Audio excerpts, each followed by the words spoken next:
ኩራት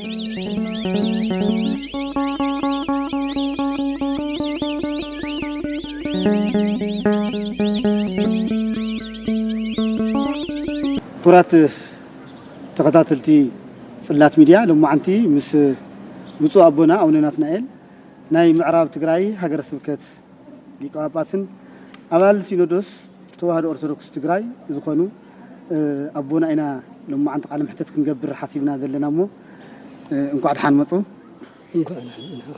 ይባርኹና ቅድሚ ምጅማርና እሺ እስመ አብ ወወልድ ወመንፈስ ቅዱስ አሐዱ አምላክ ልዑለ ባህሪ አምላክ እግዚአብሔር ካብ ሰዓታት ናብ ዕለታት ካብ ዕለታት ናብ ሳምንታት ናብ ወርሓት ናብ ዓመታት እናበለ መጊቡ ተንከባኺቡ ኣብዚ ሰዓት እዚ ዘብፅሐና አምላክና ዝተባረኸን ዝተቀደሰን ይኹነልና ጽላት ሚድያ እውን እዚ ቃለ መሕተት እዚ ንምግባር ናባይ ደኺምኩም ብምምጻኹም ኣዝየ እናመስገንኩ ጻኒሕትና ዘተና ሓሳብና ኩሉ ዝተባረኸን ዝተኣከበን መሃርን መሓርን ንኽኸውን እግዚአብሔር በጸሎት ምጥያቅ ስለዘልየና አቡነ ዘበሰማያት እናንጠይቁ አሁን የምርገና አበሳለ ወዘጋይ ወዲያ ከይት መንግስት ኃይል ሻላ አለም ሰላም ይሁን እና ከወዘተ ይማረ ሰላም ይሁን እና እግዚአብሔር ሰላም ለክብረት እንዲሆን ስለሰጠው እንደዚህ ጸልዩ ሰአሊ ብለተ እንዲያና ወቅር ወልድ ኢየሱስ ክርስቶስ ከመይድረና ዳዊን ኦዚ ኢየሱስ ክርስቶስ ስራ ኃጢአት ኩሉ ህዝብካ ግርም ለማዓንቲ በምክንያት ሀገረ እግዚአብሔር ቅዱስ ትግራይ ትብል መጽሐፍ ብፁዓን ሊቃነ ጳጳሳት ናይ ሊቃውንተ አክሱም ህዝበ አክሱም ዝተፈላለዩ መናእሰያት ናይ ሰንበት ትምህርቲ ተማሃሮ ኮታስ ብዙሕ ሰብ ዝረኸበሉ ብዕሊ ተመሪቃያ ንሳ ምክንያት ጌርና ኢና ምስ ብፁዕ አቦና እውን ነውግዕ ዘለናሞ እስኪ ናፍቲ መጽሐፍ ቅድምታና ብፁዕ አቦና ስብከተ ወንጌል በአካል እናምሃሩ ነይሮም እዮም ሎሚ ግን ከምቲ ዝፍለጥ እቲ ኩሉ ሰብ በብዝጥዕሞ ክጥዕሞ እንደገና በቲ ማሕበራዊ ሚድያ ገይሩ ዘምህር ኣሎ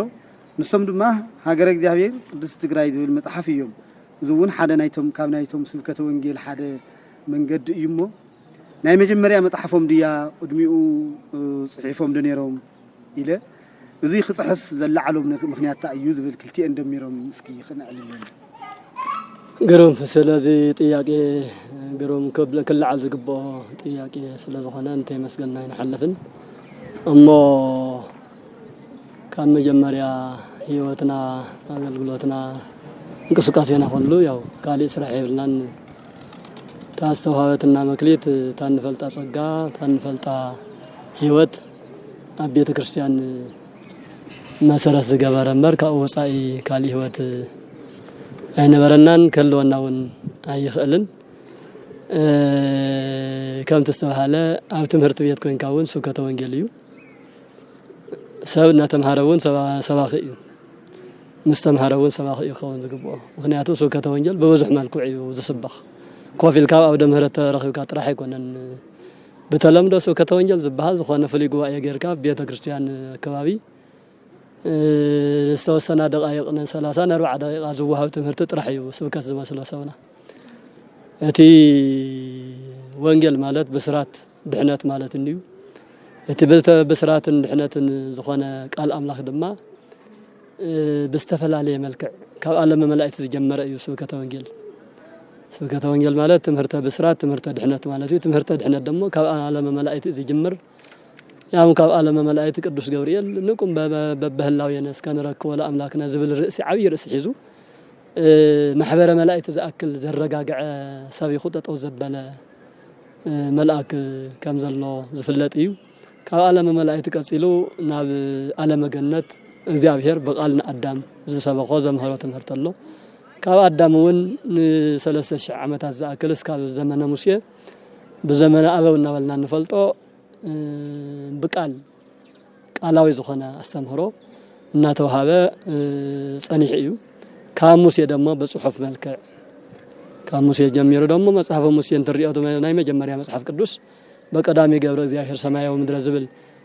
ናይ ሰማይን ናይ ምድርን ጎይታ እግዚአብሔር ምዃኑ ፈጣሪ ምዃኑ በጽሑፍ ዘፋለጠ ሙሴ እዩ ስለዚህ እዚውን ትምህርተ ወንጌል እዩ ትምህርተ ድሕነት እዩ እናቀጸለ ናብ ነብያትን ተሐለፉን ነብያት በቃልም በጽሑፍም እንደገና በተግባራዊ ዝኾነ እንቅስቃሴውን ይሰብኩን የምሁሩን ከም ዝነበሩ ዝፍለጥ ታሪኽ እዩ ናብ ዘመነ ሐዲስ እንትንመጽውን ክርስቶስ መድኃኒና ጎይታና ኢየሱስ ክርስቶስ በተግባራዊ እንቅስቃሴ የምህር ይሰብኽ ነይሩ በቃል ይሰብኽ የምህር ነይሩ በጽሑፍ ተቀረየውን እና ጸሐፈውን ይረድ ነይሩ ወንጌል ዮሐንስ ምዕራፍ 8 እንተርኢና ወደነነ እግዚእ ኢየሱስ ወጸሐፈ በአጽዋዕቱ ወይቤ ቀዲሙ ለይገራ ዘአልዎ ኃጢአት ሓንቲ ሰበይቲ ኃጢአት ዘለዋ ሰበይቲ ምጽኦም እንታይ ትኾን እንትብልዎ ጎንበስ ኢሉ ጽሒፉ ተጽሑፉ ናይ ባዕሉ ታሪኽ ኣለዎ ኃጢአቱ ለገሌ ከመ ዘውእቱ እናበለ ክርድኦም ብዝኽእል ቋንቋ ግን በጽሑፍ መምህራን ናይ ሳይንስ መምህራን ኣብ ብላክቦርድ ጸሓፉ ከም ዘምህርዎ እና ጸሓፈ ከም ዘረድኦም ኣብቲ ተጠቐሰ ምዕራፍ ምርኣይ ንኽእል ኢና ወንጌል ዮሐንስ ማለት እዩ ስለዚህ ከምኡ ተተሓይዙ እስካብ ዘለናዮ ግዜ ውኡ መልክዕ ስብከተ ወንጌል እናተኻየደ እዩ ኣባና እንትበጽሕውን ወለድና ከምኡ እዮም በጽሑፍ ዘምህሩ ኣለዉ ብቃል ዘምህሩ ኣለዉ ብቅዳሴ ዝሰብኩ ኣለዉ ብዜማ ዝሰብኩ ኣለዉ በብዙሕ መልክዑ ስለዚህ ቅድሚ ሕዚ ናይ መጽሓፍ ልምዲ ነይሩ ዶ ቅድሚ ጽሒፍኩም ዶ ትፈልጡ ነዚ ክትጽሕፉ እንታይ ኣላዓኢልኩም ንዝብል ሓሳብ መሰረታዊ ነገሩ ናይ ኣቦታትና እዩ እነ ሙሴ ጽሒፎም ተጽንሑና ንሕና እውን ጽሒፍና ንወለዶ ከነመሓልፍ ከም ዝግበአና እዩ ዘምህረና ንማቴዎስ ንሉቃስ ንዮሐንስ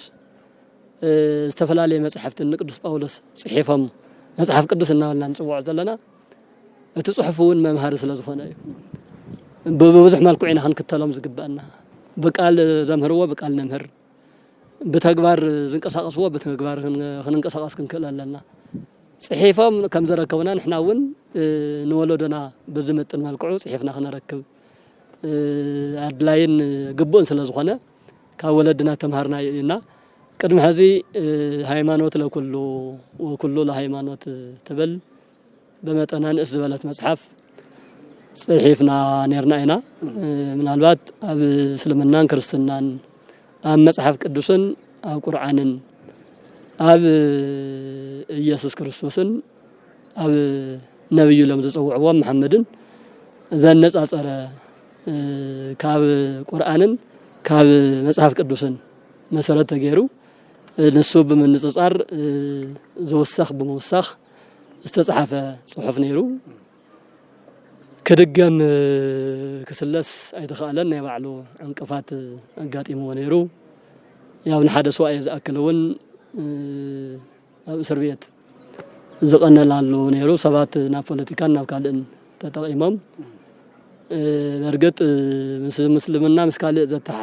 تتحيزهم ساعتهم زخصص ويكونن كابيته مكنس زمص كابعلنا خوشتنا زمص كس نيرو افتو غزي زنبره ناي محدرا ችግር ببيته መንግስት ውን ናይ ባዕሉ ኹነታት ነይሩ ወዘይር ዘይሩ ንሸውዓተ መዓልቲ ዝኣክል ተኣሲርናሉ ነርና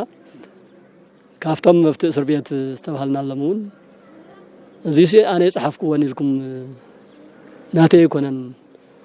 በልሞ ክነውፀኩም ከስረዝ ዝዓይነቱ መንገድ ደቕሪውን ላይ ነርቱ ዋና ስሙ ክጠቕሶ ይደልን ሕዚ ኣይ أنا خصحف كنببن كصحف أنا خصحف زنبب دم خنبب كنبب زرد دم خرد أمين الصحف كومبر كالي ندحر زبلن خناتات يلن من الوقت نزم سرت غيرو أبزي تجاجي نجر الله زبل أكل انتليو كاب محبرة مسلم يخون كاب محبرة كريستيان يمسا ننجاجر شجرة زلوا نجر تليو كصعب أقبابه بأقوى يقص على بلزيا صحيفة نهالله أي صحفكن أيبلن كان أنا ناي هيمانوت سب كوينس صار بعلوكاس بيلاطس كواس صحفكو يسوع نادراوي نقص أيهود اللي صحيفوسي كم زي الكايت صحافي لهم حق كقبر دليو نسجن صحافكو أنا تزفلت يصحي فيل نيرو سلازي تناسنا أنا هايمانوت وشتوهنا كأوهن أسيابلنا بممالت قداي تحالفو قال أي كي تحت مشعو تعميان نقاقر نقر نيرو أيوة علنا يحضر أو كل تصمنا كبابي يتوديو قال أي كي حتى مجن خناتات دز زي بس نبرو قال أي تحت من اليوم بزحات النادولو هي يلا عنده يتركب عنده بالحسابات يقروا لنا يوم جن كالي مصحف كالي انتن مالي حشمبر نجنا مس كم زبالة أكلات ناو حزت سولكو مخالصلتي مخالطة شحن 10 أمة مرتي أما قال إن هلا خويو أما قال إن هلا خويا وسوقاتي مون اليوم أفتي داقماوي تاكسوم جيتي سماني قدس مريم عد حوسي أما حداري كوين حدش أو تمدف كل ساعات يزق وداي زقاتي مو توم حدش خوينا زخدكم حبرسون بزح ومن قري يفلطن توم زنبر كلهم كباون كيدو الناس بالحساب نيرو بزخنا شعي نيرو أن أفتي حساب نسو جن قصيلة صحف كم زخل لفت مصحف نسو بزسم زي كوانت زي تسيما جن مزي قدوسان كفال حدن كفان كلتن الناس زجاجه خمس خنا في مصحف نسو قال يصنيره كاو جميره بمدلاوات ينيره قلت من موقع بأمارنيا وانقا صحف نيره شعو تقدم مصحفون بأمارنيا وانقا ايو ناس زجاجه هو صنع خوزيون بأمارنيا وانقا بإثيوبيا درجه زبل حساب ينيرني مستنبر غزي كونتات ناس أبابا مسمص دمسك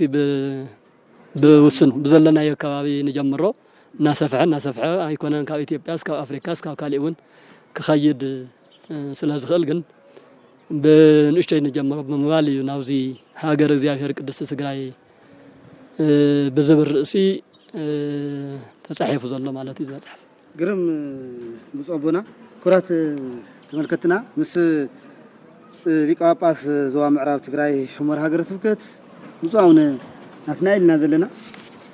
ምስ ሃገረ እግዚአብሔር ቅድስት ትግራይ ተተሓይዱ ኢና ዕላል ንገብር ዘለናሞ ምሳና ክትኮኑ በዘጋጣሚ እንዳዓደምኩ ናብዛ መጽሐፍ ክምለስሞ ታሽም ብዙሕ አነጋጋሪት ኮይናላ በብዙሕ መንገዲ ሃገረ እግዚአብሔር ቅድስት ትግራይ ዝብል ሽም ምናልባት እግዚአብሔር ዘይውሉ ሃገር አሎ ድዩ ኮይኑ ንምንታይ ንትግራይ ንመይና ከምኡ ተጻሒፉ ኢሎም ዝቃወሙ ድዮም ወይ ድማ ሓሳብ ዝሁ ኣለው በተሓደ መንጠር ድማ እግዚአብሔር ኦም ሓዲሩ ተስፋና ንኸልምልሙልና ደፋር ዝኾነ ኣርእስቲ ሂቦሞ ባረከቶም ይጽሕና ኢሎም ዝሕጎሱን ቁሩ እንደገና ምስናይ ሃገረ እግዚአብሔር ቅድስት ትግራይ ኢሎም በይኖም መጽሐፎም ዝጽሕፈለውሞ ታርእስቲ ከመይ ተመሪጣ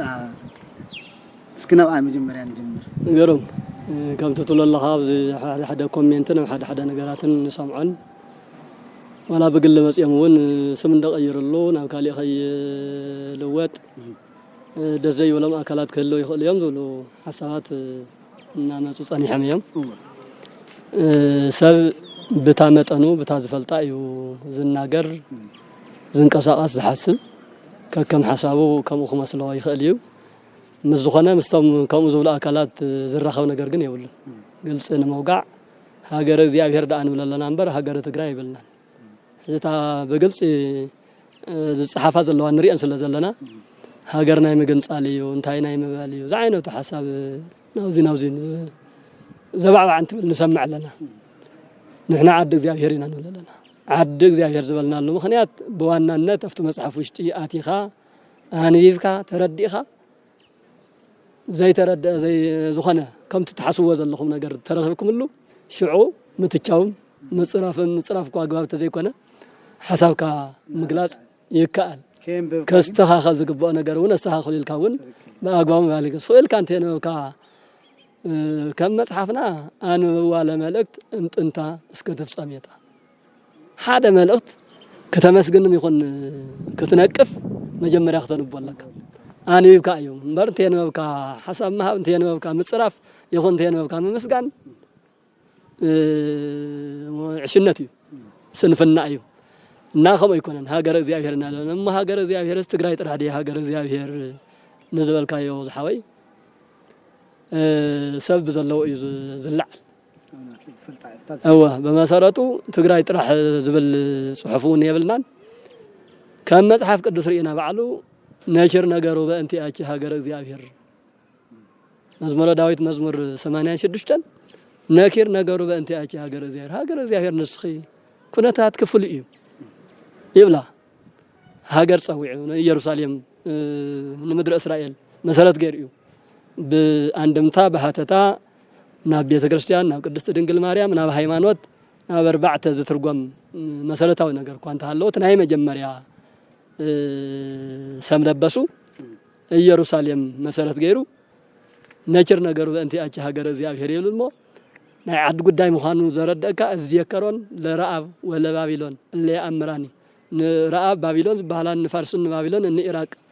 በስም ጸዊዑ ዝክረን እየ زعينة نايم زخر نجار يقمت أمه نام مدرع أجازي يروساليمن مدرع أجازن يزن نصر معلوفت مسحفون سلاز الله بصفيحه من ما يكاليو جن هاجر زي أفير كبهال كم زخل جن مسحف قدس يزن نجارنا نقول يخون أفكالي لا زي أفير مدرع بملأ على من يأكل اللي ينبروسيته مدرو بملتان هاي زيافير يعني زي بتفطرو كاو زيافير زوص فطرت يلن كلنا هاي زيافير يو افكالي مزمرون سمايات لزيافير مدرسه وهاب لاغوال امهيا سماينا زيافير مدرنا يدق سبات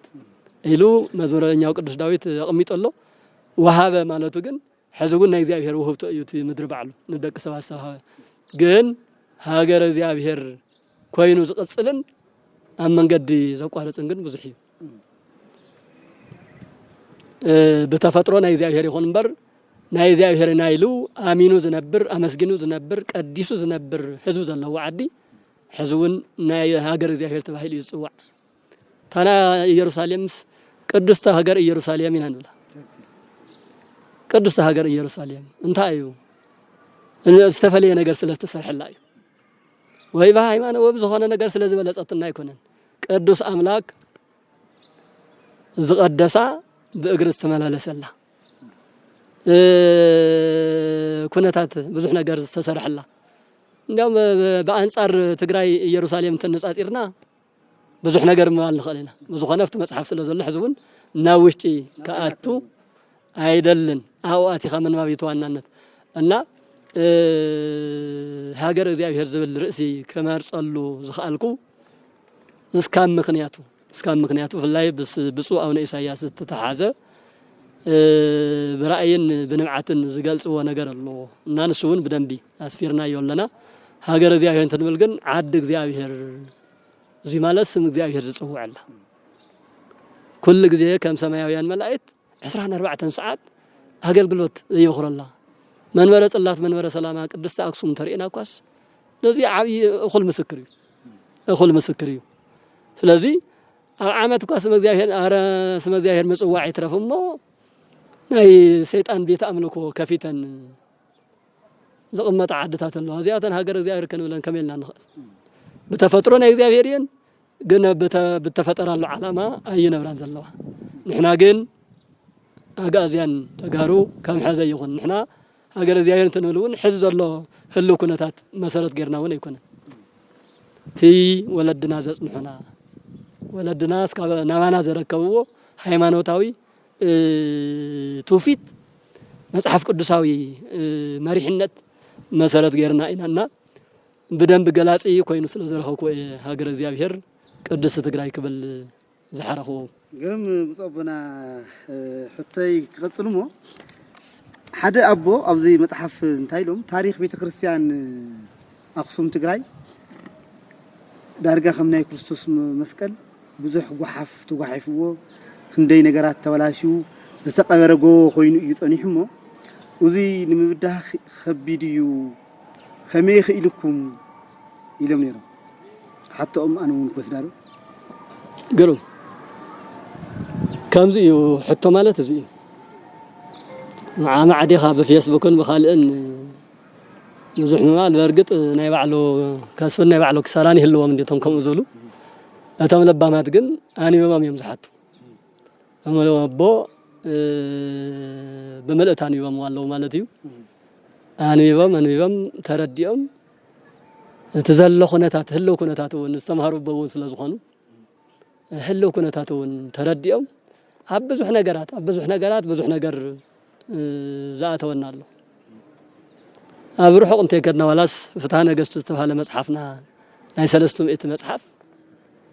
قدس مصحفي وفتح منفساوي سكاب الناس موقس فتح سجاون فتح منفساون سلازخنا ملؤ سمو فتحنا قصة إيو أوجت دم كفلفالو أو كل تتخفيلو فتح منفساون فتح سجاون جن دما ببيت كريستيان عين الزرقاء هاي كاوي مصحفي أفت مصحف نسو سرواز زبل الله تقوامي تناي مجمريا ناي سلستو ميت أسرتو سمنتو ليقاونت مصحف مخانو يأمنيو نساتو مصحف يود تترجمنا بانا مصيو دحر خونتات مسقب صاويان زتتحازا جن ناي بعلتم حساب نمئتاو سرواص بزبل عنقص وسبا إثيوبياس أيسيمو ما إمرانهم مدر أغازيان إثيوبياويان كابنا يبعلتهم فلات السبات سلطان كانت كهبو بسنا كقبلو هاي يخلون زي أفتنا يسلستم أفتنا يمجمريا مصحف يلا دحر جن هم زي أجرمت يوم الله حزب جزء أنقاس للتصحافات إثيوبياوي زبالة كله تقرأي ونحويسو بقى كم زي كويل نافذي كنا وجن بريئاتو جنزي نتقمم لمزته مخنياتو حدا ليك باباس كاب جبس ناب مدرا أقسم تمس بزح نجارات ودي إزمس كان دايك أرنح ما سنحر مازدو ورك أدو بروردو زلوا نجار جس بركة تسعين خيدو دارجا جزي خايز مس نيرو لذي زعد زيارة سندحرك إلى على مراحينا على بوقان قواز الناقر مرحن حرها الليوا تناوقص زخزنا ورقص بركات كخير سلا زي يخل تقمام سلا زغدلم نحنا دمو في الله بجزء قوا بجزء لسان دحر تصحيفه كل حق مسلا سلت كم زردنا سلا زفلطو بناينا فلاتات غيرهم وزاسر واصت يوم الله انه حدا شحن 600 عام زاكل وانت تقيمم الله هذا سحين 600 عامتس 110 حدن زاخلو ليك انا باباسات لقانقانا يفلطوا انقو ما ينفلط بزخانه ነገር زين الرخب كاب ሃይማኖት ወጻይ መርሕ ነይሮም እዚኣ ግን በሰርዋት ዘአተወት ቃልንበር ናይ 300 ቃል ይነበለስ እና በዚ መንጸር ካብ ቀረባ ይኹን ካብ ርሑ ብዙሕ ነገር ታሪኽ መንበረ ጽላት ታሪኽ ሰላማ ታሪኽ ቅዱስ ያሬድ ባዕሉ كنتقملو አይካአልናን ብዙሓት ነገራት በቲና ተወሸጡ በቲና ስርዋጽና አተው እና ተበላሽው ልክዕ ከም መስቀል ክርስቶስ ن327 زاكل تقابيرو እንደነበረ ከም ዝነበረ ሁሉ ያው ንሓደ ሽሕን ገለን زاكل ዓመታት ታሪኽ አጋዝያንውን ከም ዝኾነ በደንብ ተረዲኦም እዮም ገሊጾም ዘለውሞ نازي مبرهي أو وشتي أنا يوم سلاز تردو يوم حزون أنا نعم استرد أنا أيتي زبالة أنا رفوا مالتي. قرم حزون مس متصبنا أو لنا نازلنا ورات تملكتي بدر أخي يخون اسكي كفتا متحف ذي من هالوقت أنا خنبوه دلينيرة سمعتون أنا بيو حديري متصبنا بتعمي توصلني صغار يعني درجة منفصل مسرت أو زخونة نجارات نام بوكي حديرمو كلين عيت عمني كلون بحنت معلتي بليتون دقام يكون دقاقيم كا فعزوز قد أن متحف مخانورين يامو اسكي كابدا متحف توصلنا كنت ربي لهم فتاتلتنا عنتي هذه تخط لي قرم طعمي ዝገርም ቃለ መሕተት እዩ እዚ እውን ናይ ትምህርቲ ናይ ምንባብ ውፅኢት እዩ ሰብ እንተተማሂሩ እዩ ዝሓትት እንተተማሂሩ እዩ ዝጥይቕ ዝመራመር ከመይ እያ ንምንታይ ዝብል እንተዘይተማሂሩ ምጥያቕ እውን ይኽእል እና እዚ እውን ተመስገንኮ ይሓልፍን ሕዚ ኣብዛ መፅሓፍ እዚኣ ናብ 5 ዝኾኑ ዓበይቲ ዛዕባታት እያ ሒዛ ዘላ ሕዚ ዘንባ ኣብ 231 ገጽ ዘላ እዚ ዓብይ ዛዕብኡ ዝርእስ እዚ ህልው ኩነታት ትግራይ ኣብ 2014 ኣብ 2015 ኣብ ክልቲአን ዘመናት ዝነበረ ኣብ ትግራይ ውሽጢ ዝፍጸም ዝነበረ ኩነታት ንኡስዒቡ ደሞ ናይ እግዚአብሔር ምሕረት እግዚአብሔር ዘይተፈለዮ እቲ ህዝቢ እውን ደንጊጹ ፈሪሑ ናብዚ ከይበለ ለይቲ ምስ ቀትሪ ኣብ ቤተ ክርስቲያን እናተረኸበ ዝምህለሎ ዝነበረ ምህለላ እቶም ግፍዓውያን እውን ዘውርድዎ ዝነበሩ መዓትን መከራን እግዚአብሔር ደሞ ብኡ ልክዕ እንታይ ይሰርሕ ከም ዝነበረ ዝገልጽ ዳርጋ ናብ 20-30 ገጽ ዝኸውን ርእሱ ዝኸኣለ ሁሉ ኩነታት ዝብል ርእስ ኣለዎ ኣብቲ ርእሱ ሓደ ንእሽተይ መሪፀ ኣብ ደብረ ዳሞ ከባቢ ዝተፈጸመ ፍጻመ ዝተገበረ ናይ እግዚአብሔር ምሕረት ከንብብ ይደሊ እታ ርእሲ ደቂ ሰባት ዘባረርዎም ሰራው ደብረ ዳሞ ዘጸግዖም እያ ትብል ካብ ደቂ ሰባት ሃዲሞም ኣብ እግሪ ደብረ ዳሞ ኣብ እግሪ ሰራው ተጸጊዖም ዝነበሩ ህዝቢ ኣብኡ ዝተፈጸመ ኩነታት ንምግላጽ ዝተጠቐምናላ ቃል እያ ሰብኣ ዳሞ ብፍላይ ካብ መዛብር ከባቢ ብሰባት ተባሪሮም ኣብ ልዕሊኦም ከም በረድ እናወረደ ገዝኦም እናተቃጸለ ዓመት ዝለፍዕሉ ኣዝመራ እኽሎም ቀለብ ተቐጻጻሊ ጥይት ኮይኑ እንስሳ ጥሪቶም መጻወቲ ሰብ መሰል ኣራዊት ኮይነን እንታይ እሞ ኣነ ብናተይ ዓቕሚ ብናተይ ብርዒ ናይ መጽሓፍ ልምዲ ይኹን እኹል ወይ ብቑዕ ትምህርቲ ዘይብለይ ከመይ ገይረ ክገልጾ ይጨንቀኒ እንታይ እሞ بملكع بقومت بقانقا بتفطرو وزترفه حدا زخنو سبات زباررዎም سب امزابر بباهري بتفطرو بعشاخ زخنه سراون ጫዓን ደብረ ዳሞ ግን لكع كم درሆ ندቃ بمنفرا وين باكناف حقيفا تنكباخيبا تحز حقيفو دقيفو أطليلو زحدرهم وجنات بفلاي النوتات أجر سراو دكيسن أبرز تميتن بفلا أبرز تميتن سمعن جنا عشان الحسنات ناتوا سبا زي باللطوف حزن لب بزي باللو حسن لبن سلل سكاو زبلن ناتمت متى مرأي دراسي سوق أودنجل كما هزن وتسدو سوا بكل هي ركبو رئيو ليكي عين لب زبو زبلو نجر كنستاوس نجدد زين كم زين نار أخون نبخون ديبه أفرقي عقب دورة دامو مسوس أخو أكد ما يزديو حدا بحتوبو أما عادي رأخهم ما مسؤول كجوعز دليل أنت ركبكوا مثلك زمبو أتي أنا رأخو إن رأيو حليفهم هزيو قريم ومس بينهم يزارو مسزخنا أكل قلب قال زملالسون زي تقاطعون وني مسلو حدا غزي تفطراوي دمصم لعل بيلم وا يلا هايديها بهود دو زي الله خوينكا مهلاو ما الله خايخا انت زي تلدو اميننا صوعناكا وأرجعي نبعلها بهره يوان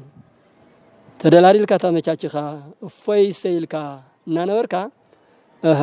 حق خمبر أيت أميكا يسمعك أي وركا يسلكيكا أي تفرحي تدنقص انتهي قولي لكا إذا كل ما كرا أوزي قد يفكا يخيدكا وي أرجع وين الصخا بدحنا زمن تصوركا انتهي تطلقكا تقوى من نولا زي ألم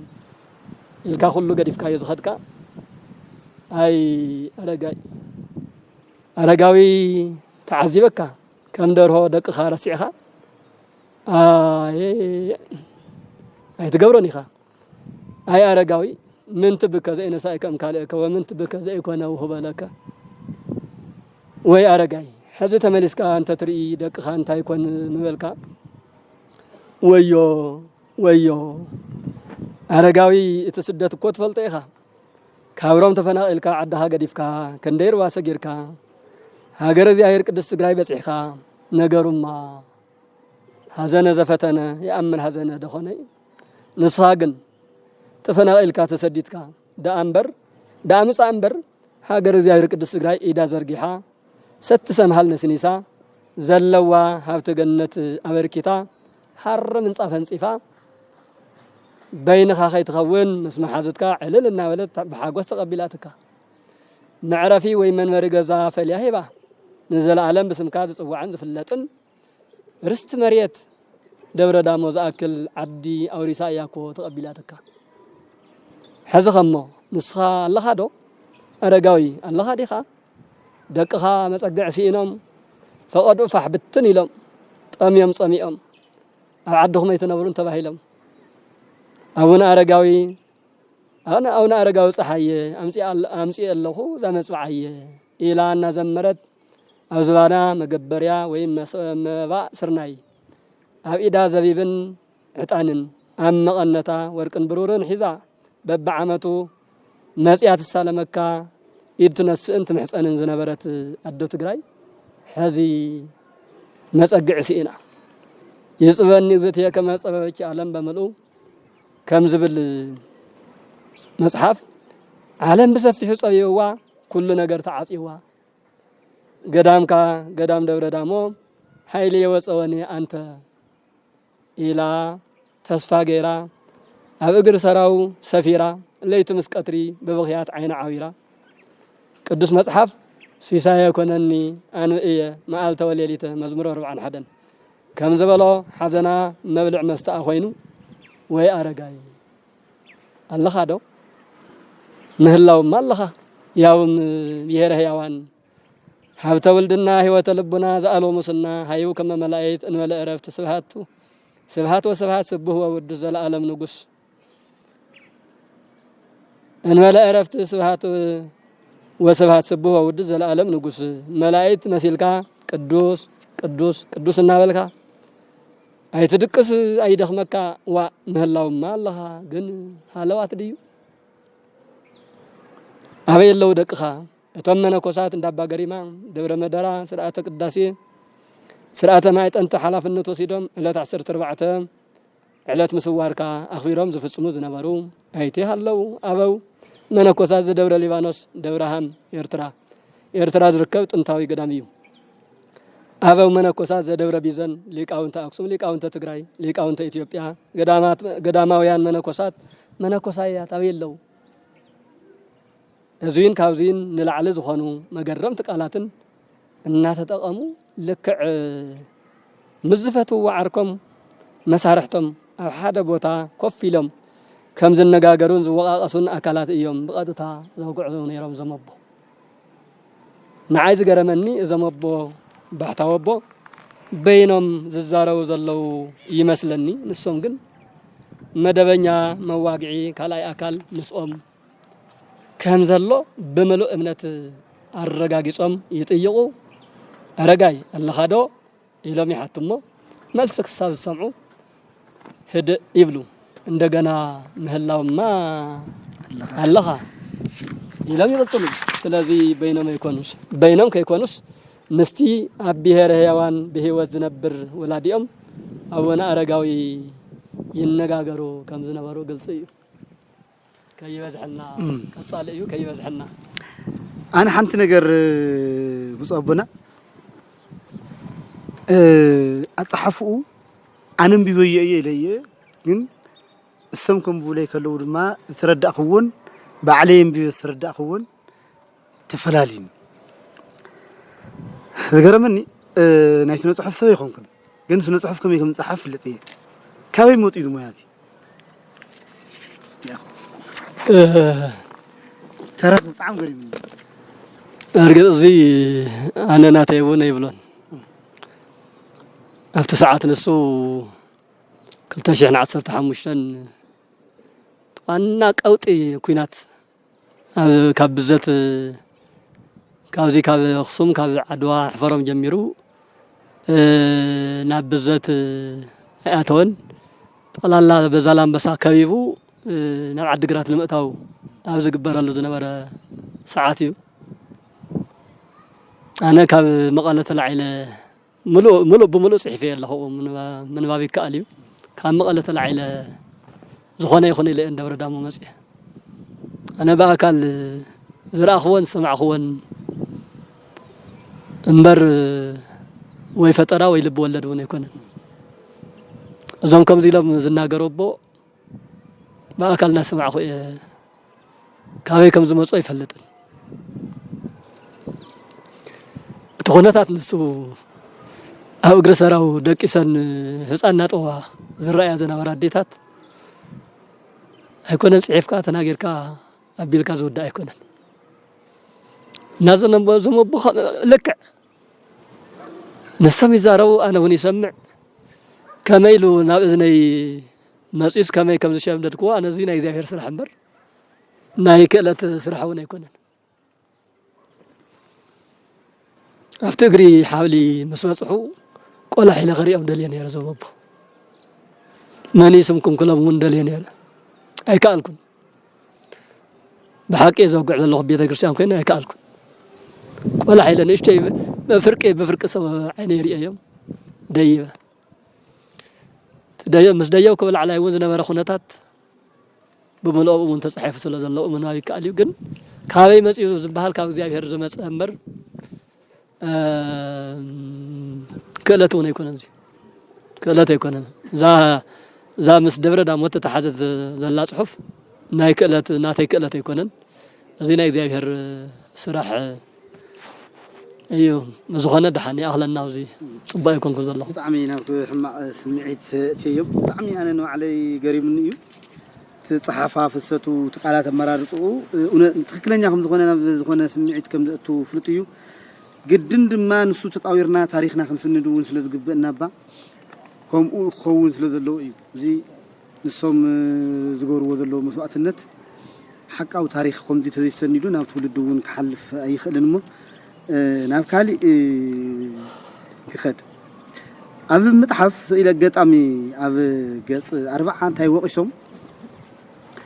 ابال جنت بيتسواو زمدنا يكون زمدنو خاف سغا حلف يلوم وقشوم تاي مالتي اوه ز مصحف دي كاب تخاتتو هنتات رتو زخنا قنوع استمهرو منفساوي استمهرو اب زبر راسيو كمي نيرو تناي مجمريا كاب نصح فلق استقادح فلاي كساتي برهان اون سلاما ناي مجمريا ليق باباس اكسوم زدراجو نسفكته ونجل زنبرم انقسقاسي شعو زقاومو محبرات زمهرو زنبرو تمهرتي ببزح مالكعو استفلالي برانا مصحفت استفلالي تاريخ قاليون كاب ولدنا كاب لب ممهران اون زرخونايو زقرم استمهرو زقمر مرنكوراتي نيرو زعدي منم كوا بلوي كدانا قدما قدم بلاي كدانا ون زمن ابون تخونه بتوفيت امنه بركه امنه وصاي كوينا يتفلط النيرا بفلاي بلوي كدان نمقبالون بزح عمتات ناب حدا شيء عمتات زاكل صنيحه يا تقبلها تتغبرات تسرعات ان تغبرته تمصحف جن كان موسيس كاب سلمون زلو زمن رينا كواس دحري سلمون يو قداماوي منلك ابيل تمصحف مسينا عاد جن لك يروساليم تصحف مصحف او زي كنا بتغبار تفصم زنبرت عد እግዚአብሔር ያታعدي سلاماون كساتي برهان ابونا منفساو ابونا او سلاماون مسمصه بالعلي جميرو او كالي اكباب انت تري بدخا محبرسب بخالي تجمر سبكته وانجل اميتات عمتات بزح عمتات بخيد او عدنا كن بالعلي بنغستات قدوسان نغستات ابرهوا واص سلاز جمره ኣይጸንሕን ታሕት ንምውራድ በቃ ዳርጋ ከም መንግስታዊ ሃይማኖት ኮይኑስ ወዲያው ተሰራጭ እዩ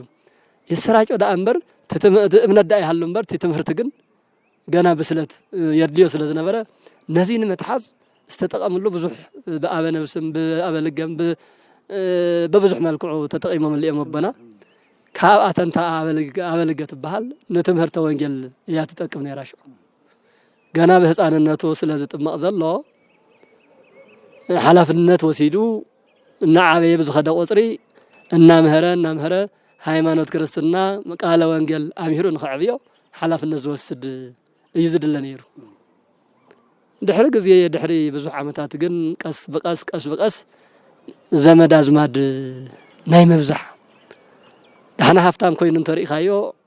ወድኻ ክርስትና ኸልዕል ናይ ዳሕና ቤተሰብ ተኾይኑ ኣነ ክርስትና ኸልዕለልካ ዝኾነ ነገር ተጋጢሙካ ምእንቲ ክንዛመድስ ክርስትና ወድኻ ሃብኒ ክርስትና ጓልካ ሃብኒ ዝዓይነቱ ድሕሪ እውን ምስ ብዙሕ ነገሩ ናይ ዝምድና ኮይኑ ንሪኦ ሕዚ ኣብ መሬት ዘሎ ሓቂ እዚ እዚ ግን ክኸውን ይግብኦን ዝብል ምስ ዝተወሰነ መብርሂ ያው ኣቐሚጥና ያለና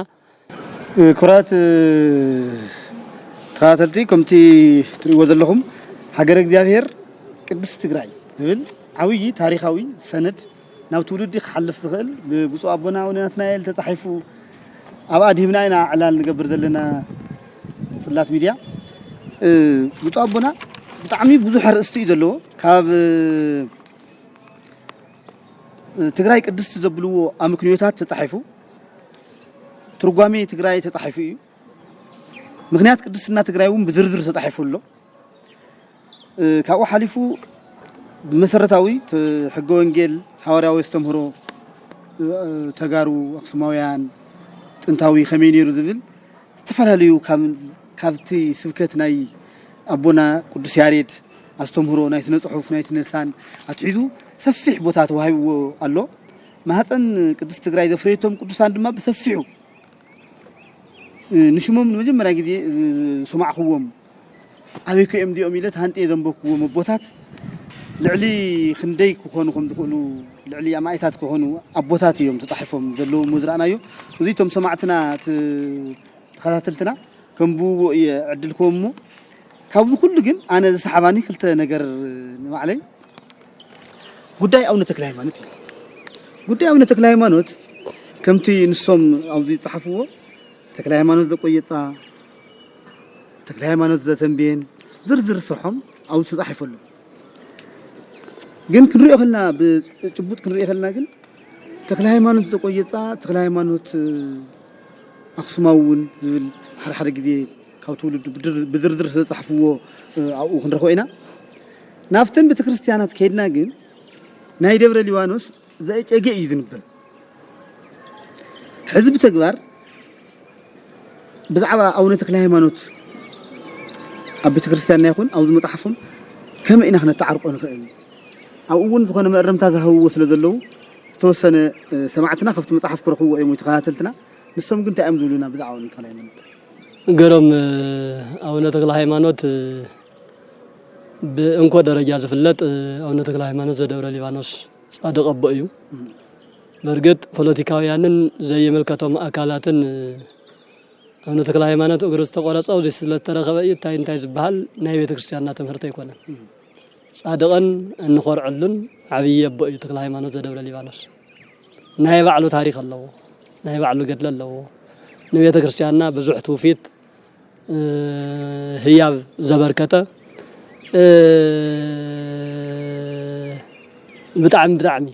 ብጣዕሚ ዝረአዩን ዝደሰሱን ታሪክ ዝሰርሐ ብፍላይ ብደቡብ ኢትዮጵያ ቢሉ ካብ ኣህዛብነት ካብ ካልእ ዝነበሩ ኣካላት ናብ ክርስትና ኣብ ምእታው እስካብ ሰማዕትነት እውን ምስ ንጉስ መቶሎሚ እስካብ ሰማዕትነት ዝኣክል እውን ዝተጋደለ ብጾም ብጸሎት እውን ሓደ እግሩ እስካብ በሰላስ ካብ ዝወፀ እስካብ ዝቁረጽ ዝጸለየ ዓብይ ኣቦና እዩ ሕዚ ኣብዚ ሰማዕትና ይኹን መንበብትና ምስ ኣቡነ ተክለ ሃይማኖት ዘደብረ ሊባኖስ ምንም ዓይነት ስለ ጽድቁ ስለ ቅድስኑ ስለ ሰማዕትነቱ ስለ ሐዋርያዊ አገልግሎቱ ምንም ዓይነት እንከን አሉታዊ ሁነታት ከም ዘይብሉ ክርድኡ ይግባኦም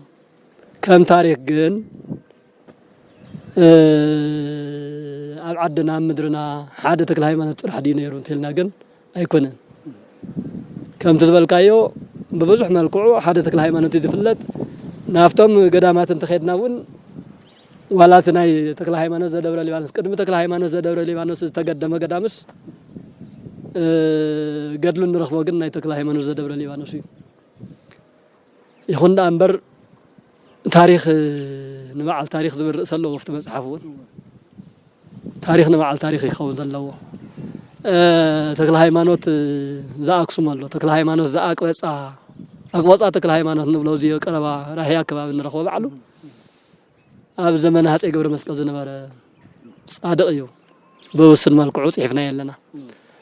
ብቻ ናብ ትሽዓተ ዝኣኽሉ ተክለ ሃይማኖት ብዝብል ስያሜ ዝተሰየሙ ቅዱሳን ኣለውና ካብቶም ትሽዓተ ሓደት መበል 10 ኣቡነ ተክለ ሃይማኖት ዘደብረ ሊባኖስ እዩ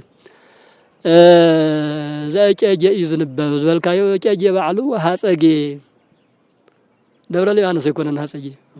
ተንቤን ውሽጢ ዘሎ እዩ ሃፀጌ ዝበሃል ታሪክ ከመይ ምስቲ ተተሓይዙ ናይ ባዕሉ ዝኾነ መንገዲ ኣለዎ ሕዚ ኣብዚ ክንገልጽ ኣይንግደድን ታሪክ ምስራቅ ኣሎ ታሪክ ምዝባዕ ኣሎ እዚ ድማ ብዘይ ምፍላጥ እውን ኣሎ ብዘይ ምፍላጥ ናይ ተሓደ ጻድቕ ናፍቲ ሓደ ወሲድካ ናይ ምጽዓን ኩነታት እውን ስለ ዘጋጠመ እምበር እቶም ቅዱሳን ብተክለ ሃይማኖት ስም ዝተሰየሙ ቅዱሳን ግን ሰለስተ ዝኣኽሉ ኣብ ኤርትራ ዘጉናጉና ብቻ ኩሎም ኣለው ናብ 7 ዝኾኑ ኣብ ትግራይ ኣለው ሓደ ኣብ ዘደብረ ሊባኖስ ኩሎም ቅዱሳን እዮም ታሪክ ምስናድ ግን ቀዲሙ ተሰነደሉ ተክለ ሃይማኖት ዘደብረ ሊባኖስ እዩ ሕዚ ብገድሊ መልክዕ ናቱ ጉልህ ኮይኑ ስለ ዝወፀ ተክለ ሃይማኖት ዘበለ በደንብ ጸሓፍቲ ዝነበሩሉ ዘመን ናይ ቀረባ ኮይኑ ጸሓፍቲ ዝነበሩሉ ዘመን እቶም ጸሓፍቲ እውን ሃይማኖታውያን ጸሓፍቲ ጥራሕቲ ይኮኑስ ቤተ መንግስታውያን ጸሓፍቲ እውን ስለ ዝነበሩ ምስ ፖለቲካን ምስ ካልእን እውን እገለ ይነግስ እምበር እገለ ይነግስን በመባል እውን እሱ እውን በቤተ ክርስቲያን ገይሩ ክንገረሎም ሰለሞናዊ እንተዘይኮኑ ካልእ ክነግሰ ይኽእልን ዝዓይነት ናይ ባዕሎም ስልጣነ መንግስት ዘካይድሉ መንገድታት እውን ስለ ዝነበረ ብኦቡ ኣቢሉ ዝተወሰደ እዩ ግን ሓደ ዘይከሓድ ሓቂ ታላቁ ሊቅ ዓብይ ሊቅ ኪዳነ ወልድ ክፍልየ ሃይማኖት ኣበው ቀደምቲ ዝብል መጽሓፍ ኣለዎ ብዙሕ ግዜ ብመጽሓፎም ዝፍለጡ መጽሓፈ ሰዋስው ወግስ ወመዝገበ ቃላት ሐዲስ ዝብል መጽሓፍ ኣለዎም ንሱ እዩ ኣብ አንባብያን ዝበጽሐ ካብኡ ዝዓቢ ሃይማኖት ኣበው ቀደምቲ ዝብል ኣለዎ ኣብቲ መጽሓፍ ንሱ ስለ ተክለ ሃይማኖት ዘደብረ ሊባኖስን ብሃፀይ ገብረ መስቀል ዝነበረ ሃፀጌ ስለ ዝበሃል ተክለ ሃይማኖትን ከመይ ከም ተቀየረ ያው ቅድሚ 100 ዓመት ኮሶ ይመሉን ቅድሚ 100 ዓመት ዝተጻሕፈ መጽሐፍ በደንብ ቁልጭ አቢሉ ተጻሒፈ ኣሎ ከም መረዳእታው ነው ቀሪው ስለ ዘሎ ነሱ ምንባብ እኹልዩ ሞ ብፍላይ ግን ንጻድቁ ኣቦና ኣቡነ ተክለ ሃይማኖት ዘደብረ ሊባኖስ ዘይኮነ ስያሜ ዘወሃብ እዚ ጌጋ እዩ ብጣዕሚ ክኹነን ዝግባኦ ጌጋ እዩ ንሕና ሃይማኖታውያን ደንበርን ሃርሞኒ የብልና ካብሮም ዝመጹ ቅዱሳንና ተቀበልናስ ካብ ሰሜን ሸዋ ዝመጸ ቅዱስ ከመይልዩ ይርሕቀና ንኣና እዚ ክእረም ዝግባኦ ብኣግኡ ክእረም ዝግባኦ ፍላይ ፖለቲካውያን አካላት እውን ኣብዚ ኢዶም ተዘይሰዱ ቀሺ ተክለ ሃይማኖት ኢሉ ጽሓፍ ኣሎ ሓደ ኣብ ዘመንና ዘሎ ፖለቲካዊ ጽንዓታዊ ጽሑፍ ኢሉ ቅሪኡስ ቀሺ ተክለ ሃይማኖት እግሩ ዝተሰበረ ኣነ እኳ ንምድጋመ እንዲያም ጌጋ ይተኣረመለይ ይቅርታ ክብል ይደልና ኣብ ዘይእተውኩም ኣይተእተው እዚ ታሪክ እዚ ግን ከም ታሪክ ከከም ከባቢኡ ከከም ክፍለ ዘመኑ ክትረኽ ዝግባኦ ነገር ስለ ዝኾነ ኢና ጽሒፍናዮ ዘለና ምስ መድሃኒና እግዚ ምስ ኣቡነ ተክለ ሃይማኖት ውላድ ነቦን ኣምባል እውን ናይ ባዕሉ ዝተዛብዐ ጽሓፋ ታሪክ ስለ ዝነበረ ንሱ እውን ምስ መረዳእታን ምስ ህልቆ ኣመጻጻ ናይ ክርስትና ናይ ምንኩስና ወለዶን ኣታሒዝናውን ብደንብ በብሪህና ስለ ዘለና ውሽጢ ኣቲኹም አንበቡ ክብል ይደሊ ግርም ናወዳኹ እየ ግን ምናልባት ኣብ ቅዱሳን ነገስታት ትግራይ ዝብል ኣብ ብጣዕሚ ናይ ክርስትና መሰረት ዝኾኑ ነገስታት ኣብርሃ ወፅሃ ነገስታት ካልኦት ኣቡነ ሶሪ ነገስታት ኣቡነ ሃፀይ ካሌብ ሃፀይ ገብረ መስቀል ካልኦት እውን ተጻሒፎም እሞ ካብቲ ናይ ብዙሓት ነገስታት ዝመስጠኒ ናይ ነገስታት ንጉስ ኣቡነ ሶሪ ንጉስ ገብረ መስቀል ወዲ ካሌብ እዚ ናይ ጥምቀትን ናይ መስቀልን ኣጀማምራ ኣብ ናይ ኣደባባይ በዓላት ከመይ ከም ዝኽበር ብስርዓት ከም ዝሓገገ ይንገር እሞ ከም ዝፍለጥ ግን መብዛሕትኡ ሰብ እዚ ታሪክ እዚ ብዙሕ ከይፈለጠ ንናይ ባዕሉ ኣብ ዩኔስኮ ከም ዝግብ ከሎ ኳስ ታሪክ እዚ ሓቂፉ ዘይኮነስ ናይ ባዕሉ ኣብ ኣዲስ ኣበባ ዘሎ ታሪክ እዩ ስነት ንርኢ እሞ ምስ ዘተሓይልና እንታይ ክንብል ንኽእል ኣብ ዝፀሓፍዎ ታሪክ ወስኽ ኣቢሎም ዘዕልሉኒ እንገሮም ኣብቲ ታሪክ ወስኽ ኣቢለት ኣይኮነስ ንእሽተይ ቅንስ ኣቢለ ክዕልል ወስኽ ኣቢልና ወስኽ ኣቢሎም ቶም መንበብቲ የንብቦ ዓድና ነገስታት ዓድና ፍሉያት እዮም ቅዱሳን እዮም ክህነት ምስ መንግስቲ ዝሓዙ እዮም ብድንግልና ነጊሶም ዝነብሩ እዮም ኣብ ሓደ መንበር ኮይኖም بتأمر بالزبط يتم عد خير كاس يتم كنتات تمرامير كاس كلت منقسته بحدا ومبر تقميط يفلطن اسكاب مثالي اوكاس اب حدا ومبر كلت ممهر اب حدا كرسي كلت نقاسي كميلو ميساسي زبال مثالي لنا اب حدا بتر منقست حدا منقستي زقمط اب عدنا امن ورصلات ام مدر اجاجن ترقن أبرهان أصحابه حدا ومبر كوينهم حدا ومبر تي ومبر مقمت أي كنا نزارب زلنا تمنبر تي تسلط أنا بتر من قستينا نبللنا حدا خوينهم الفرد له حلف يلون عدنا من محدار قال يوم حدي أم وزي حدي أم أبز دو إثيوبيا كبابي أبز نور اللون أفتكية تفرد فردن أبزي تفرد فردن تحمس على النزل له من ما فلا لا يزيو لزينا يقدس الناس يتيو نعم الناس يقولون مسكن تنمسون بتعامل تاريخي بتعامل أزيو زجرم تاريخي سبب زي فلوتو زي تمهرنا له زي تردنا يو قالوا تاريخنا تصحيف تقوميتو كوي سبب سئنون تطمي بزح يدنقن سئنون تطمع بزح زجرم يكون نهالو زطمي نهالو زعرقن بتعامل زحزن ነገር እዩ እና ሃፀይ ገብረ መስቀል ካብ ዝሰርሕዎም ታሪካዊ ስራሕቲ ሎሚ ከም ተሰበልካዮ ኣብ ዩኔስኮ ናብ ካልእን ብዝኾነ ነገራት ተገይሩ ተመዝጊቡ እንትበሃል መመዝጋቡ ሰየ ዘሕዝን ወይ ዘደብዘ ዘይኮነን ግን ታሪክ ሒዙ እንተዝምዝገብ ግን ዝበለፀ ታሪክ ንመዓል ታሪክ ዝብርእስ ዝፅሓፍና ኣለዎ ሓደ ነዚ እዩ ዝበለፀ ነይሩ ግን ድማ ገሊኡ ዘይምፍላጥ እዩ ገሊኡ ደሞ ኮነ ተባሂሉ እውን ዕሽነት እዩ እርግጥ ተፈሊጠ ኢሉ ዝሽውድ እውን ንህሊኑ ንባዕሉ ይሽውድ ኣሎ እምበር ሓቂ እዩ ሓቂ ናበይም ፈትሊ ሓቂ ትምንምር እምበር ኣይትውተኽን ዝበሃል ናይ ወለድና ብሂል ኣሎ ስለዚ ስርዓተ ዑደት ዝመሰለ ናይ ኣደባባይን ናይ ኣውደ ምህረትን ናይ ውሽጥን የኣከባብራ በዓላትና ሃፀይ ገብረ መስቀል ምስ ቅዱስ ያሬድ ሊቅን ጻድቅን ብሓደ ብምዃን ዝገደፉልና ታሪክ እንተይሓሰሰ እንተይደብዘዘ ባና በፂሐሎ ንሕና እውን ከነቐፅሎ ይግባእ ተዓብይ ከመይ ከም ምዃኑ ግን ምስ መረዳእቱ ኣንቢብካ መረዳእ ዝበለፀ ይኸውን ብፁዕ ኣቦና እዚ ክፅሕፎ ከለዉ እንታይ ይስምዖም ነይሩ ሕርቃን ሓዘን ሓጎስ ደስታ ሕዚ ኩሉ ይሪእየሎም ኣለኹ እሞ ሕዚ እውን ይወጠሎም ሕዚ እውን ብክንድዚ ዝኣክል መፅሓፍ ፅሒፎም እፎይ ዝበሉ ኣይመስሉን ትኽክል እዩ እዚ እናተሓጎስካ ትፅሕፎ ኣይኮነን ንሓዘንካ ዝፅሓፍ መጽሐፍ እዩ ሓደ ዝኾነ እኩብ ብደንቢ ተጠቕሊሉ ተረኽቦ ንመጽሐፍ ጥራሕ ትብለሉ እውን ኣይኮነን ካብቲ ናፍቲ እናኣለሽካ እዩ ብዙሕ ኣለሻ እዩ ተኣለሻ ካብ መጽሐፍቲ ትእልሽ ካብ ዝፈልጡ ሰባት ትእልሽ ካብ ቦታታት ተንቀሳቒስካ ትእልሽ ከምዚ ዓይነት ዝተቐደሰ ታሪክ ዘለዎ ዓድስ ግን ታሪክ ከም ዘይብላ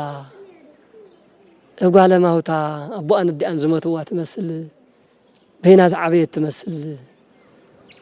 ክንደይ ንቅዱስ ያሬድ ዝወለደት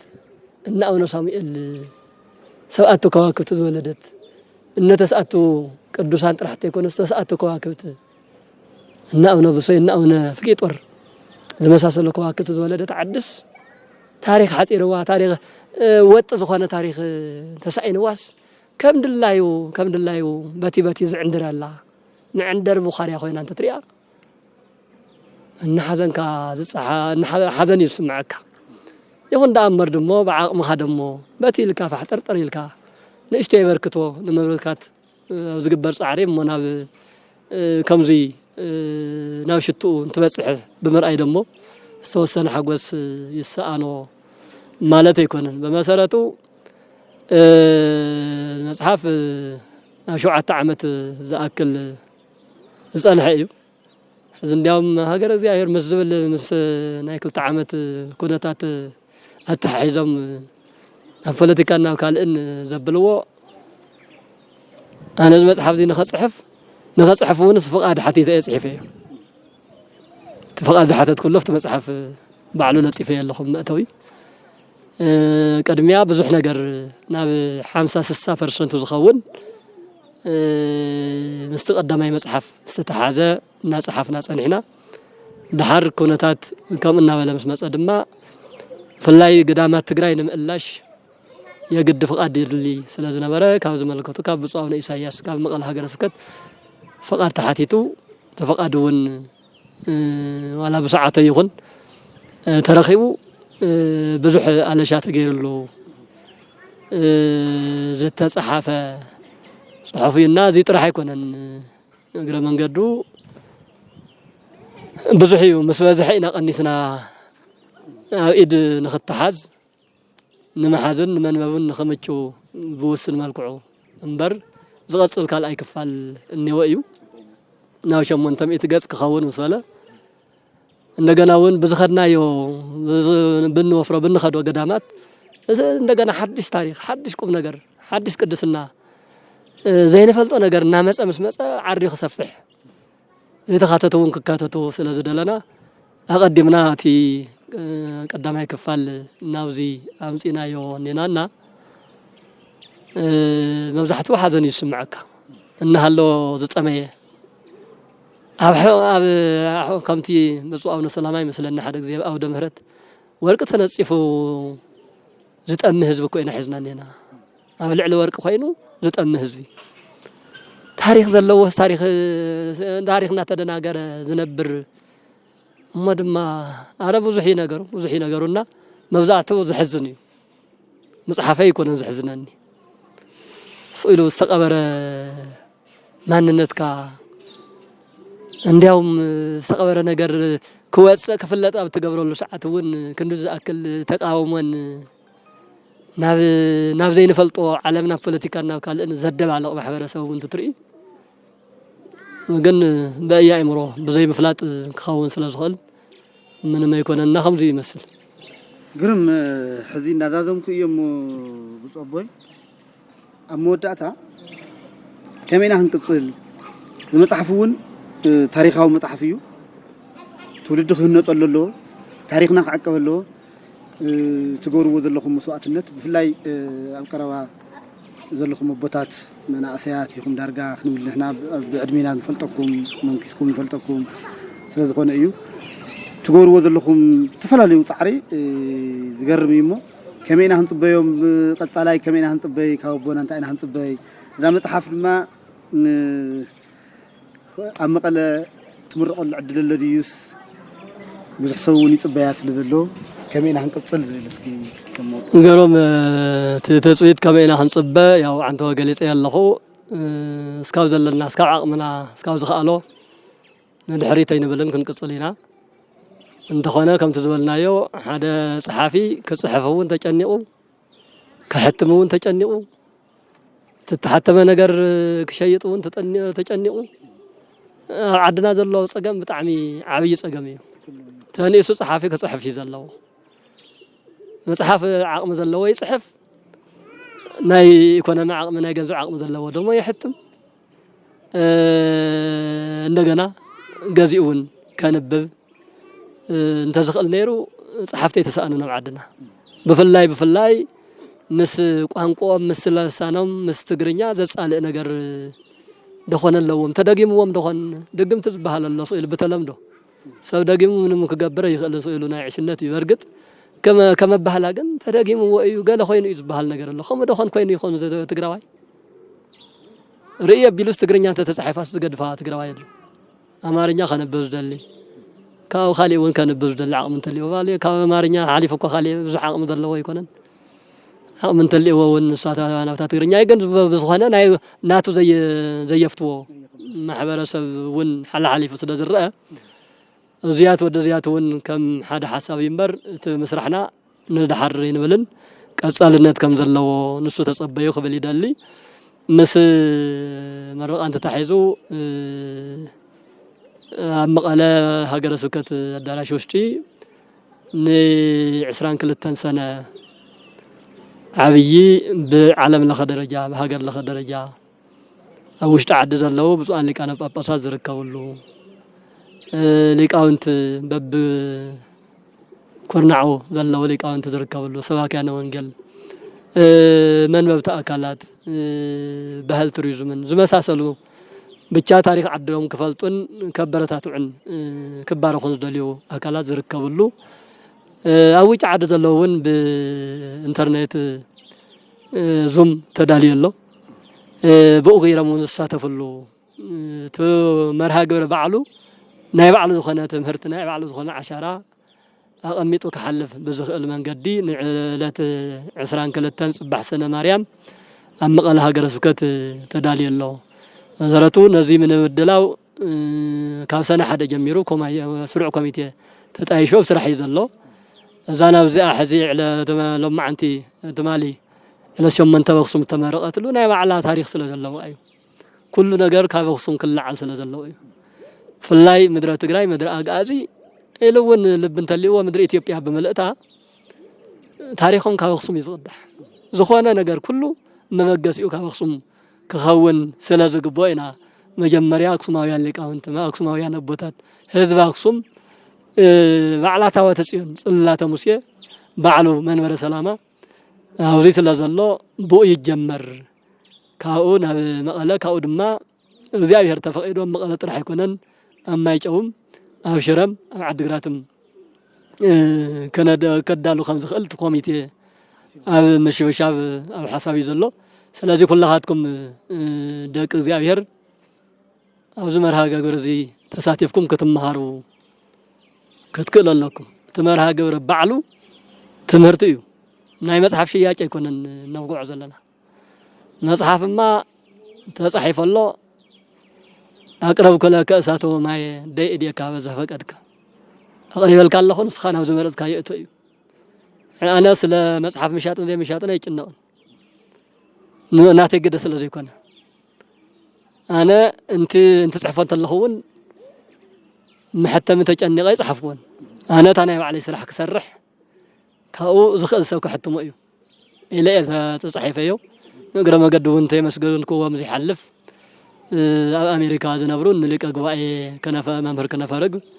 እኒ መምህር ሰሎሞን እኒ ብፁዕ ኣቡነ ቄርሎስ ኣብ ካናዳ ትነብር ሕዚ እኳ ኣክሱም እያ ዘላ ጓል እግዚአብሔር ወይዘሮ ዝናብ መምሕረት ኣብ እስራኤል ዝነብሩ ሓውና በክረቱ ጓሃን ኣባ ኤፍሬም ሕደጎ ዝመሳሰሉ ኣካላት እንኳዕ ደኣ ጸሓፍኩም ወንበር ንሕና ከነሕትም ኢና ኢሎም ከምኡውን ወድና ጸጋይ ዝኣብ ገዳም ሚድያ እውን ዝሓቕመ መዋፂኦም እዮም ሕቲሞምዎ ስለዚ ገዚኡ ዘንብውን ይስእን ኢላ ፈርሕልን ዝብለሉን የለን እንተ ገዚኡ እሰየ ይጥቀም ተንዩ ይጥቀም ተዘይንውጡ ደሞ ምንም ስለዘይኮነ ንመጽሐፍ ሽያጭ ይኮና ነፍቱ ዕለት ተረኸውን ብሎ ዘለና እንት ምንታይ ዳ ባዕሉ ተመርሃ ገብረ መሃር ዝኾነ ስርዓት ዘለዎ ናይ ባዕሉ ቃለ መጠይቅን ሃተታን ሪሰርች ጽንዓትን ኩሉ ዝካየደሉ ስለዝኾነ ፍቲ ዕለት ንሱ በአካል ተኽእሉ በአካል ዘይከኣልኩም ደሞ በተዘሎ ቴክኖሎጂ ተጠቒምኩም ኣቲኹም ክትሳተፉ ጻውዒተይ ከቕርብ ይደሊ ክብረት ያበልና ብፁዕ አቦና አቡነ ናትናኤል ሊቀ ጳጳስ ዞባ ምዕራብ ሀገረ ስብከት ሕሙራ እዮም ጸኒሖም ምናልባት ናይ መወዳእታ መውፅኢና ሀገረ ስብከትኩም ኣብ ስደት እዩ ዘሎ ህዝብኩም እውን ኣብ ስደት የሎ ብዝተፈላለዩ መንገዲ ብጸሎትን ብሓዘንን ከም ዘለዉ ይፈልጡ እዮም መልእኽቲ ናይ መወዳእታ ክንገብራ ግሩም ኣብ ስደት ኮይንካ መልእኽቲ ምሕላፍ ባዕሉ ኣጸጋምን እዩ ብባዕሉ እንታይ እዩ ዝበሃል ኣብ ሓደ ጉባኤ ሓደ ዓብይ ኣቦ ዝተናገረዎ ሓሳብ እዩ ብፁዕ አቡነ መቃርዮስ ዝበሃሉ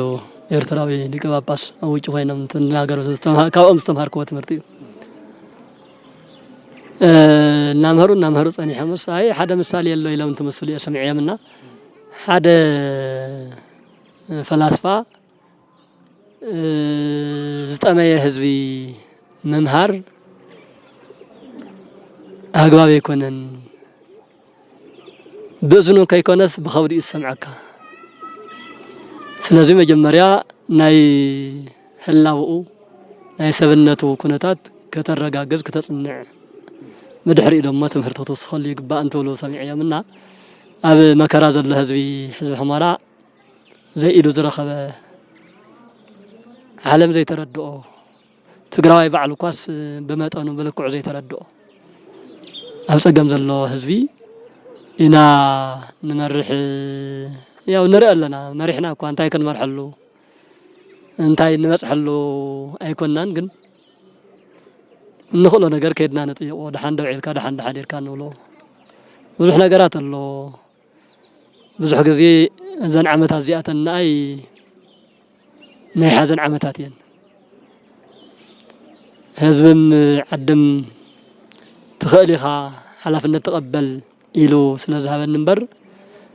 ከም ውልቀ ሰብ ንምንባር ቅድሚት ዝነበርክዎ ኣነባብራ 7-8 ዕፅፊ ይበልጸኒ ምኽንያቱ ለይቲ ምስ ቀትሪ ብስልክም ተደዊሉ ብኣካል ከይድካም ጸሚእኒ ሓሪቐ ሲኢነ ምሕደረ ሲኢነ ዝብለካ ህዝቢ ሒዝካ ኣቦ ኢልካ ምቕጻል ብጣዕሚ ዓብይ ጸገም እዩ ይኹን ዳ እምበር እወ በቢ ኣይድብዎ ዝኸድካ ቁጥሪ ንእሽተይ ሓገዝ ሒዝካ ኸድካ ሓደ ግዜ ክትሕግዞ ዝደለኻ እውን ሞይቱ ይጸንሐካ ከሕክም ኢልካ ኸድካ ናይ ምሕካም ዓቕሙ እውን ተዳኺሙ ይጸንሐካ 4 ነይሮም 2 ይጸንሑኻ 2 ኸይዶም ዳርጋ ፍርቂ ዝኣክልስ ቀኒሱ ተወዲኡ ዘሎ ኩነታት እሞ ገና ገጹ እንትትሪኦ ባዕሉ ገጹ ናይቲ ሕሙራ ገጽስ ዝኾነ ቅብኣት ካብ ግንባሩ ዝወፅእ ዝመስል ፍሉይ ገጽታ እዩ ነይሩ ማቻ እምበር ጥምየትን ካልእ ዝፈልጥ ይነበረን ሕዚ ግን ዓጽምቱ እስካብ ዝቁፅር እንትትሪኦ ብጣዕሚ መጸገሚ ኩነታት ይኹን ዳ እምበር ብኽልተ ከይጉዳእ ብነፍስን ብስጋን ከይጉዳእ የግድታ እንኽእላ ነገር ክንሰርሕ ክነጽናዕንዕ ክነምህር ስለ ዝግባአና ብመልክዕ እዩ ኣቦ የድልዮ ተባሂሉ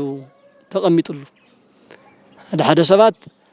ዘየላ ሃገረ ስብከት ዘየላ ኩነታት ገለገለ ዝብሉ ዘባጭውን ካልእ ዝብሉን ባሽሙጥ መልክዑ ኣብ ልዕሊና እውን ከምኡ እናመሰሎም ካልእ ክብሉ ዝደልዩ እውን ንሰምዕን ንርእን ኢና ተኾነ ግን ሃገረ ስብከት ዝበሃል ዓዲ ዝበሃል መልክዓ ምድሪ ኣይኮነን ጂኦግራፊ ኣይኮነን ህዝቢ እዩ ዓዲ ዝበሃል ሰብ እዩ ዓዲ ዝበሃል ሰብ ዝበሃልና ስለዚህ ናይ ኣብ ሕሞራ ዝነበረ ሰብ ናብ ብዙሕ ቦታታት እዩ ተበታቲኑ እግሩ ናብ ዘብርሖ ናብ ሱዳን ዝኸደ ናብ ዓዲ ኣምሓራ ዝኸደ ሕልፍ ሓሊፉስ ንዓዲ ንኤርትራ ዝኸደ እውን ኣሎ ናበይ ከም ትኸይድ ናበይ ከም ትጎየ ይትፈልጥ ነፍቲ ሰዓት ንሱ ዝተወሰነ ድማ ናብ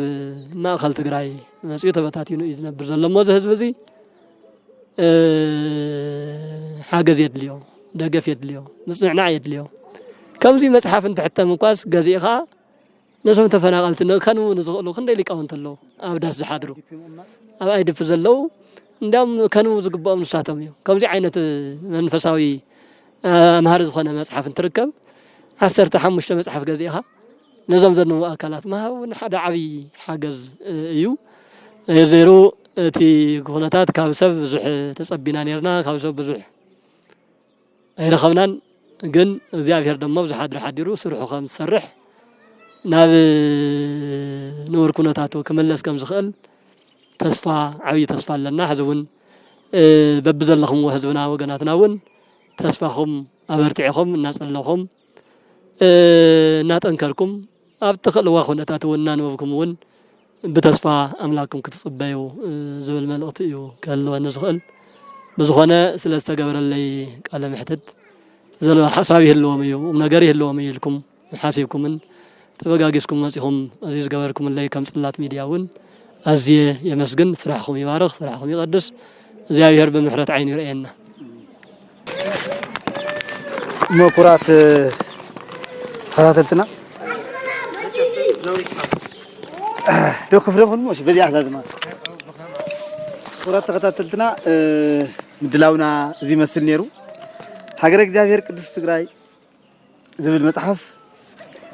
ልዕሊ 360 ገጽ ዝሓዘ መጽሐፍ ዓብይ መጽሐፍ ታሪኻዊ መጽሐፍ አንቢብና ክንውንኖ ክንመሃረሉ ክንባረኽ ከምዚኦም ዝበሉ ጸሓፍቲ ድማ ክባረኸቱ ናይ ኩላትና ተሳትፎ ናይ ኩላትና ምግዛእ እዩ ዛ መጽሐፍ እዚ አንድ ሕርተ ሸይጣ ነባ ካልእት መጽሐፍ ንኽሰርሑን ክተባብዑን ካልእ ትምህርቲ ክንረክብን ስለ ዝሕግዝ ኩላትና ወኒና ታሪኽና ንፍለጥ ታሪኽና ንዓቅብ ዝብል መልእኽቲ ክንሕልፍ እሞ ዝነበረና ጣኒሒት እዚ መስል ነይሩ ሰናይ ግዜ ኩረት ያህል